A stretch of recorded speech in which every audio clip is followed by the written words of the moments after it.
Hello my YouTube family, आप सबका मेरे चैनल पर स्वागत है। आज हम एक नए टॉपिक की शुरुआत करने जा रहे हैं। ठीक है, आज हम लिंग के बारे में पढ़ेंगे।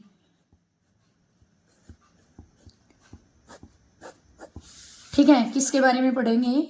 लिंग के बारे में पढ़ेंगे, जो सेकंड कक्षा से शुरू हो जाता है और आगे जो है एग्जाम में जो है हर एक एग्जाम के लिए एच टेट सी टेट, ठीक है, और सीईटी, हर एक एग्जाम के अंदर जो है ये टॉपिक पूछा जाता है। तो आज हम इसी के बारे में क्या करेंगे, चर्चा करेंगे। तो चलो शुरू करते हैं। लिंग, ठीक है, सबसे पहले तो हमें इसका शाब्दिक अर्थ पता होना चाहिए। ठीक है, लिंग का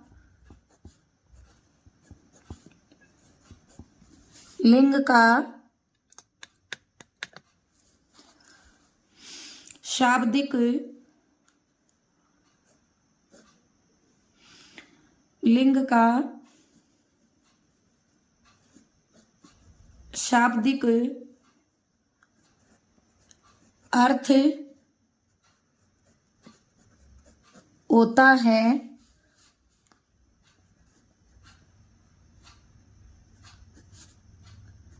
चिन्ह। ठीक है, लिंग का शाब्दिक अर्थ क्या होता है? लिंग का शाब्दिक अर्थ चिन्ह होता है। ठीक है, क्या होता है? चिन्ह होता है। मैं चिन्ह के बारे में एक बात यहाँ पे आपको स्पष्ट बता दूं। कई बार हम इसको ऐसे लिख देते हैं, ठीक है, तो ये भी सही है और ये भी क्या है, सही है। लेकिन बहुत बार हमने इसको ऐसे लिखा हुआ देखा है। ठीक है, बहुत बार हम इसको ऐसे लिखते हैं, लेकिन ये क्या है? ये अशुद्ध शब्द है, अशुद्ध शब्द है। ठीक है, ये क्या है? ये अशुद्ध शब्द है। और ये क्या है? ये शुद्ध शब्द है, शुद्ध शब्द है। ठीक है, क्योंकि चिन्ह में हमेशा है आधा होता है और न क्या होता है, पूरा होता है। कई बार हमें इस तरह से लिखा हुआ होता है। इस तरह से लिखा हुआ है का मतलब ये है कि जो कंधे पे सवार है वो क्या है, आधा है, और जो पैरों पे खड़ा हुआ है वो क्या है, पूरा है। तो इसका मतलब है क्या है, आधा है, इसलिए इसके नीचे हलंत है। और न क्या है, पूरा है। तो शुद्ध है ये, और ये क्या है, अशुद्ध है। कई बार लिख देते हैं, लिखा हुआ जो है कर देते हैं बच्चे गलती। तो कई बार शुद्ध वर्तनी में भी आ जाता है कि शुद्ध शब्द को छाटिए। ठीक है, तो शुद्ध शब्द अगर ऐसे मिले तो ये है, ऐसे मिले तो ये है, और अगर ऐसे मिले तो वो अशुद्ध है, वो शुद्ध नहीं है। चलो आगे की बात करते हैं, परिभाषा के बारे में पढ़ते हैं।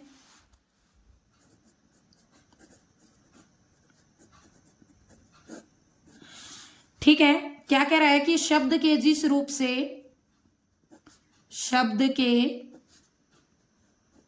जिस रूप से यह जाना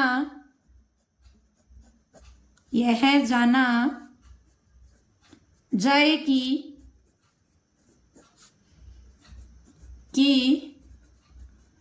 वर्णित वस्तु या व्यक्ति, वर्णित वस्तु या व्यक्ति पुरुष जाति का है या स्त्री जाति का है, स्त्री जाति का है, उसे लिंग कहते हैं, लिंग कहते हैं। ठीक है, परिभाषा के बारे में अब हम बात करेंगे। शब्द के जिस रूप से यह जाना का मतलब है कि पता लगे, ठीक है, ज्ञात हो, जानकारी हो कि यह वर्णित, वर्णित का मतलब है जिसके बारे में हम बात कर रहे हैं, जिसके बारे में वर्णन कर रहे हैं। वर्णन का मतलब होता है बारे में बात करना। ठीक है, बारे में बातचीत करना। ठीक है, तो वर्णित का मतलब जिसके बारे में क्या हो रही हो, बात हो रही हो। ठीक है, जिसके बारे में बातचीत हो रही है उसे हम क्या कहेंगे, वर्णित। यानी कि जिसके बारे में बात की जा रही है वह जो शब्द है या वस्तु है या व्यक्ति है, जो चीज भी है, ठीक है, वस्तु या व्यक्ति है, वह किस जाति का है, पुरुष जाति का है या स्त्री जाति का है, उसे हम क्या कहेंगे, लिंग कहेंगे। ठीक है, उसे क्या कहेंगे, लिंग कहेंगे। मैं आपको और एक विशेष बात यहां बता देती हूं। लिंग के द्वारा संज्ञा, सर्वनाम, विशेषण आदि शब्दों की जाति का पता चलता है, जाति का पता चलता है। ठीक है, किसका पता चलता है, जाति का पता चलता है। किसके द्वारा, लिंग के द्वारा संज्ञा, सर्वनाम, विशेषण आदि शब्दों की जाति का पता चलता है, या इसको हम बोल सकते हैं बोध होता है। ठीक है, और बोध का मतलब होता है ज्ञान। ठीक है, ज्ञान का मतलब जानकारी। ठीक है, ज्ञान का मतलब क्या होता है, जानकारी होती है। तो किसके द्वारा, लिंग के द्वारा संज्ञा, सर्वनाम, विशेषण आदि शब्दों की जाति का क्या कर सकते हैं, हम पता लगा सकते हैं, इससे हमें पता चलता है। ठीक है, अब इसके भेद के बारे में बात करें तो हिंदी में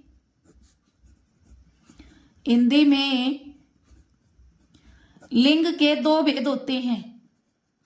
लिंग के दो भेद होते हैं।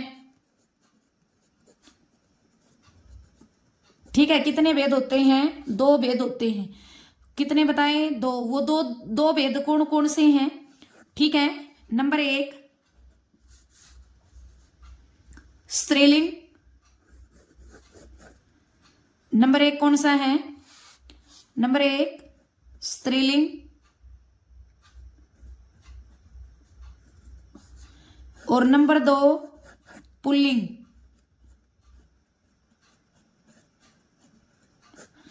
ठीक है, हिंदी में लिंग के दो भेद होते हैं, कौन कौन से, नंबर 1 स्त्रीलिंग और नंबर 2 क्या होता है, पुल्लिंग। ठीक है, नंबर 1 स्त्रीलिंग, नंबर 2 पुल्लिंग। तो चलो हम पहले स्त्रीलिंग की बात करते हैं।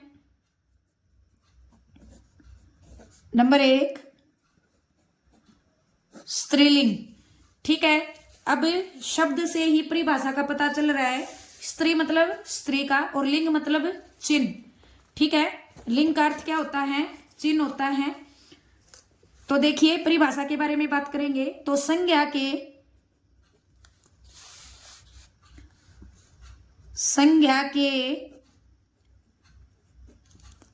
जिस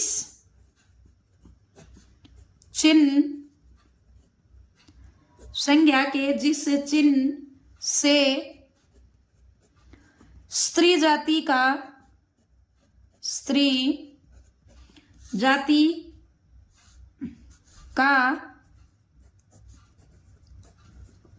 बोध हो उसे स्त्रीलिंग कहते हैं। उसे स्त्रीलिंग कहते हैं। ठीक है, स्त्रीलिंग किसे कहते हैं, संज्ञा के जिस चिन्ह से, ठीक है, किसका बोध हो, स्त्री जाति का बोध हो, उसे हम क्या कहेंगे, स्त्रीलिंग कहेंगे। या हम एक सिंपल साधारण सी परिभाषा में बोल सकते हैं, जो शब्द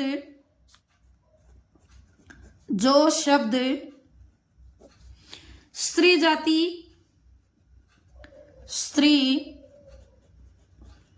जाति का बोध कराते हैं, स्त्री जाति का बोध कराते हैं, उन्हें स्त्रीलिंग कहते हैं। स्त्रीलिंग कहते हैं। ठीक है। बोध कराते हैं का मतलब जो शब्द स्त्री स्त्री जाति का क्या कराते हैं, बोध। बोध का मतलब क्या होता है, ज्ञान कराते हैं। ठीक है, जिसको मुख सुख के लिए ज्ञान बोल देते हैं, लेकिन ये ज्ञान होता है कराते हैं। ठीक है, बोध का मतलब क्या होता है, जानकारी देते हैं, ज्ञान कराते हैं, जिनसे पता चलता है उन्हें हम क्या कहेंगे, स्त्रीलिंग कहेंगे। जैसे घोड़ी, माता, बालिका आदि। ठीक है, जैसे क्या हो गया, घोड़ी, माता, बालिका आदि। तो इन सब से हमें क्या पता चल रहा है कि ये किसी स्त्री का बोध करा रहे हैं, स्त्री जाति का बोध करा रहे हैं। ठीक है, जैसे माता है, माता किसका बोध कराती है, स्त्रीलिंग जाति का, शब्द से ही पता चल रहा है। तो ये कह रहा है कि जो शब्द स्त्री जाति का क्या कराते हैं, बोध कराते हैं, उन्हें हम क्या कहेंगे, स्त्रीलिंग कहेंगे। ठीक है,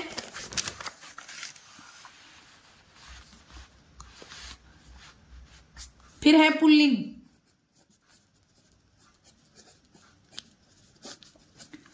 पुल्लिंग की परिभाषा क्या है, संज्ञा के जिस चिन्ह से, संज्ञा के जिस चिन्ह से पुरुष जाति का बोध हो उसे पुल्लिंग कहते हैं, उसे पुल्लिंग कहते हैं। ठीक है, उसे हम क्या कहेंगे, पुल्लिंग कहेंगे। या दूसरे शब्दों में हम बोल सकते हैं, व्याकरण की दृष्टि से, व्याकरण की दृष्टि से, दृष्टि का मतलब क्या होता है, नजर, दृष्टि से जो शब्द पुरुष जाति के माने जाते हैं, माने जाते हैं, उसे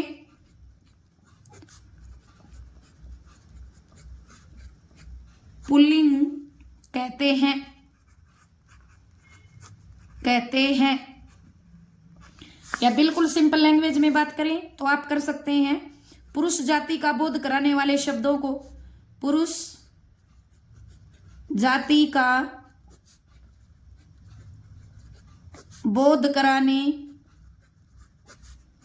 वाले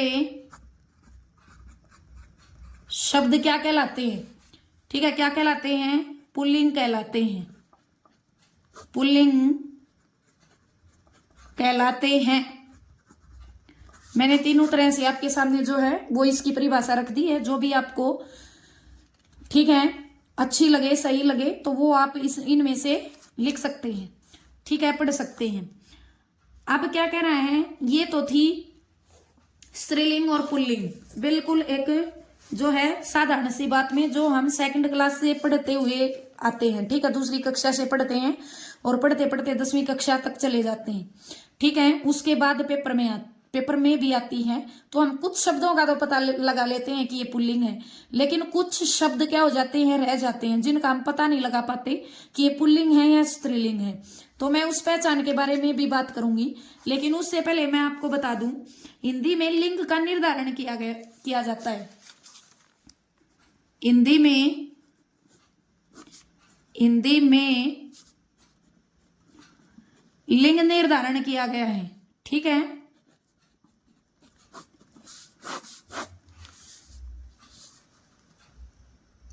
ठीक है, क्या किया गया है, हिंदी में लिंग निर्धारण किया गया है। तो इसके लिए निम्न आधार लिए गए हैं। लिए गए हैं। ठीक है, लिंग निर्धारण निम्न आधारों पर किया गया है, ये भी बोल सकते हैं। ठीक है, निम्न का मतलब अब मैं नीचे लिखूंगी उन आधारों के ऊपर। निम्न का मतलब होता है नीचे।